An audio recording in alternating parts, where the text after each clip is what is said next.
Complete solution channel पर आपका स्वागत है।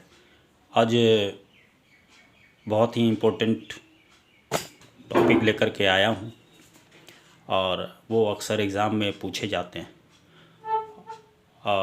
प्रेसिडेंट के बारे में और उसके इलेक्टोरल कॉलेज के बारे में अक्सर एग्ज़ाम में पूछे जाते हैं। तो आइए हम उनकी चर्चा करें। हमारे कॉन्स्टिट्यूशन में, मतलब इंडिया के कॉन्स्टिट्यूशन में कहा गया है there shall be a president of union और there shall be a president of India. वो आर्टिकल 52, मतलब कि भारत का एक राष्ट्रपति होगा, अनुच्छेद 52। और इस प्रकार का जो आर्टिकल है वो हमारे संविधान के भाग पार्ट में है और वो एग्जीक्यूटिव पावर ऑफ यूनियन से रिलेटेड है, जो कि मतलब कार्यपालिका शक्ति, संघ की जो कार्यपालिका शक्ति है उससे रिलेटेड है। भाग 5 वो अनुच्छेद है आपको 52 से लेकर के 78 तक, मतलब 52 आर्टिकल से लेकर के 78 आर्टिकल तक। तो इसमें जो इलेक्शन है वो प्रेसिडेंट का इलेक्शन डायरेक्टली नहीं होता है, बल्कि एक इलेक्टोरल कॉलेज के द्वारा होता है। वो उस इलेक्टोरल कॉलेज का नाम है प्रेसिडेंशियल इलेक्टोरल कॉलेज। इसी के द्वारा हमारे प्रेसिडेंट का इलेक्शन होता है 5 ईयर्स के लिए, 5 सालों के लिए। अब हमारा ये प्रश्न अक्सर पूछा जाता है कि उसमें कौन कौन से लोग, कौन कौन से हैं जो कि शामिल होते हैं, कौन कौन से सदन शामिल होते हैं, कौन कौन से हाउस शामिल होते हैं।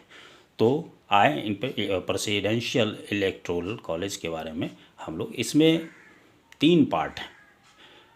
इसको हम 3 पार्ट में समझ सकते हैं, इसको 3 पार्ट कह सकते हैं प्रेसिडेंशियल इलेक्टोरल कॉलेज का। पहला है अपर हाउस ऑफ पार्लियामेंट। वो अपर हाउस ऑफ पार्लियामेंट में 2 प्रकार के मेंबर होते हैं, एक होता है इलेक्टेड होता है, दूसरा होता है आपको नॉमिनेटेड होता है। तो इसमें ध्यान रखना है कि केवल इलेक्टेड मेंबर ही जो अपर हाउस है राज्यसभा, अपर हाउस राज्यसभा जो है, इसके इलेक्टेड मेंबर ही इसमें इलेक्शन में भाग ले सकते हैं। दूसरा है लोअर हाउस ऑफ पार्लियामेंट।